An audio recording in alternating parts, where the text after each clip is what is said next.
Bu da yaxşılığın axırı. Bura bax, ay uşaqlar! Gəlin pivəşində qonaq eləyirəm.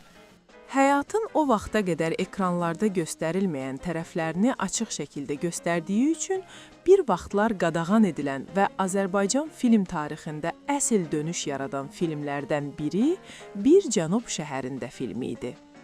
Bəs görəsən, niyə o dövrün birinci katibi Vəli Axundov bu filmə görə məşhur kino xadimi Adil İskəndərovu sərt şəkildə tənqid etmişdi? Film yazıcı Rüstəm İbrahimbəyovun 9-cu Xreptovi povesti əsasında gənc rejissor Eldar Quliyev tərəfindən 1968-ci ildə çəkilib. Maraqlıdır ki, Eldar Quliyev və Rüstəm İbrahimbəyovun uşaqlıq illəri məhz həmin məhəllələrdə keçmişdi. Real hadisələr əsasında çəkilən film məhz buna görə çox təbii və inandırıcı alınıb. Film Bakının müasir və dəbdəbəli binalarının görüntüləri ilə başlasa da, kadr qəfil dəyişir və tamaşaçı bir anda Cənub şəhərinin ekranlarda demək olar ki, heç vaxt göstərilməyən məhəlləsinə, 9-cu Xreptovi küçəsinə düşür. Rasim Ocaqovun təklifi ilə burada bütün divarlar əhənglə ağardılmışdı.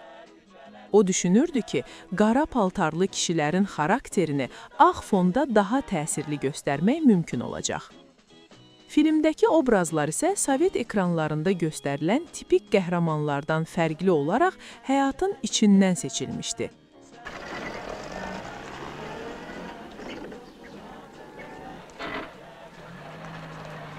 Həbsxanadan geri dönən Ağabala obrazını canlandıran şəxs peşəkar aktyor deyildi. Sadəcə onun zəhimli üz quruluşu rejissorun diqqətini çəkmiş və təsadüf nəticəsində bu rola seçilmişdi. Gedə qadınla danış. Yaxın gəlmə deyirəm sənə. Balalarımı yetim qoyma. Yaxın gəlmə deyirəm. Hara qaçırsan? Cəmaat bizə baxır. Ayıb deyil. Sən öləsən. Yaxın gəlmə deyirəm. Yaxın gəlmə. Ara izlər.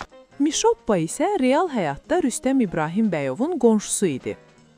O tez-tez şəhərə, vağzal ətrafına gedərmiş.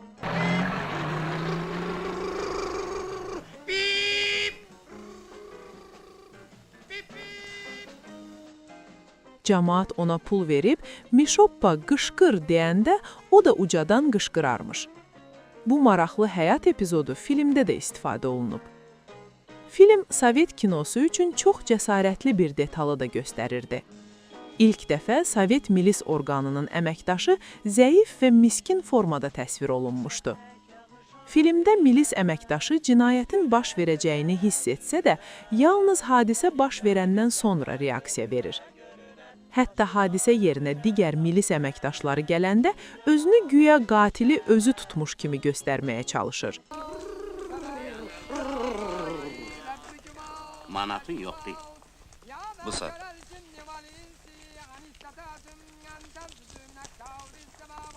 Ay səni çox sağ ol. Bircə pensiyə çıxsaydım, heç dərdim olmazdı.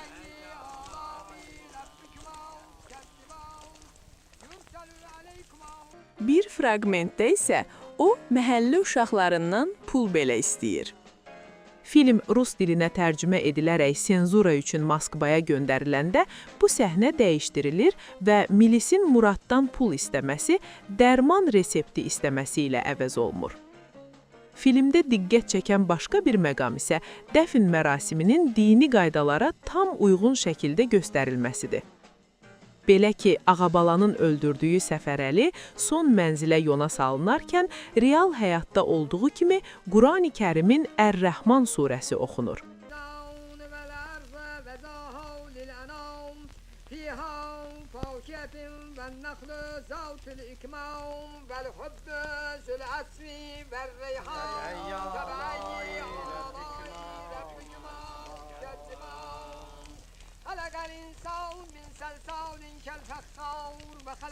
Filmdə həmçinin Sovet ekranlarında adətən səsləndirilməyən, lakin xalq dilində işlək olan adlara və ifadələrə də yer verilib. Filmin bəstəkarı Fərəc Qarayevdir. Bir Cənub şəhərində eyni zamanda caz musiqisinin səsləndirildiyi ilk Azərbaycan filmlərindən biri hesab olunur. Lakin rejissor ehtiyatlı davranmalı idi. Çünki caz Sovet mədəniyyətinə yad musiqi hesab edilirdi. Buna görə də Eldar Quliyev bəzi hissələrə milli mahnılar da əlavə etmişdi. Filmdə Arzu qızım, girdim yarım bağçasına, lalələr kimi xalq melodiyaları da səslənir.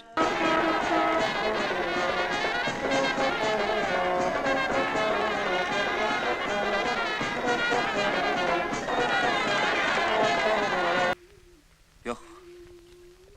Amma Səfərəli də haqlı deyildi. Bilirdi axı baba Şağıldan kəndi. Ağabala da qazamatdadır. Görürsüz, bunlardan istifadə elədi də. Elədir, sözünüzdə həqiqət var. Amma hər cür konflikti belə vəhşicəsinə həll eləmək olmaz axı. Bəs orada nə deyəcək? Bir səs taparıq. Ha, çatdıq. Gəl. Film hazır olduqdan sonra senzura yoxlamasından keçməsi üçün Moskvaya göndərilir. Eyni zamanda o dövrün Azərbaycan rəhbəri 1-ci katib Vəli Axundova da təqdim edilir. Vəli Axundov filmə baxdıqdan sonra çox əsəbləşir və kinostudiyanın direktoru Adil İskəndərova belə deyir. Bunlar cavan uşaqlardır, bəs sən hara baxırsan? Lakin gözlənilmədən Moskvadan film haqqında müsbət rəy gəlir. Kinoteatrlarda nümayiş etdirilən filmə biletlər sürətlə tükənir. Hətta aerodrom papaqları yenidən dəbə çevrilir. Film təkcə Azərbaycanda deyil, bütün SSR miqyasında böyük ajiyataj doğurur. Amma bu uğur uzun çəkmir. Film cəmi bir həftə nümayiş etdirildikdən sonra ekranlardan yığışdırılır. Jurnalist Cəlal Məmmədov Kommunist qəzetində filmi kəskin tənqid edir. O, məhəllə qanunlarının qurbanı olan Ağabala və Murad obrazları vasitəsilə iddia edirdi ki, Azərbaycan xalqında belə adətlər olmayıb və yoxdur. Tənqidçinin fikrincə film təbii deyil, obrazlar qəribə seçilib və bunlar Sovet vətəndaşına ziddir. O, həmçinin filmdə əcaib naturalist və saxta səhnələrin olduğunu yazırdı. SSR Daxili İşlər Naziri Nikolay Şçilokov da narazılıq bildirərək belə demişdi. Necə ola bilər ki, milis əməkdaşı 1 manat alır?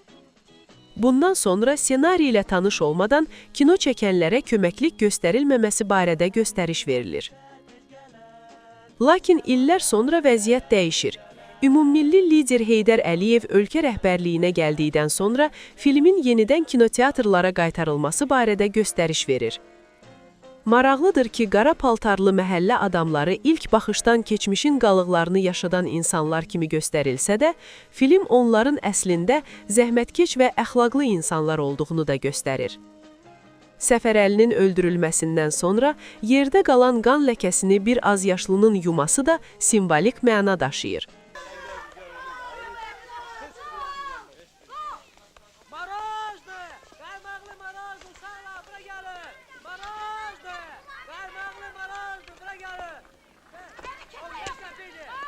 Bu səhnə sanki göstərir ki, bu cür köhnə adətlər gələcək nəsillər tərəfindən davam etdirilməyəcək.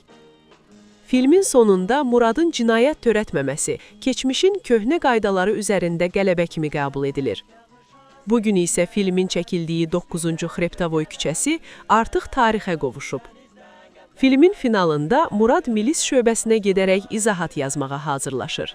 Əgər Azərbaycan kino tarixinin pərdə arxası faktları, illərlə gizli qalan maraqlı hadisələr və filmlər haqqında çoxlarının bilmədiyi məlumatlar sizə maraqlıdırsa, kanalımıza abunə olmağı və videonu bəyənməyi unutmayın.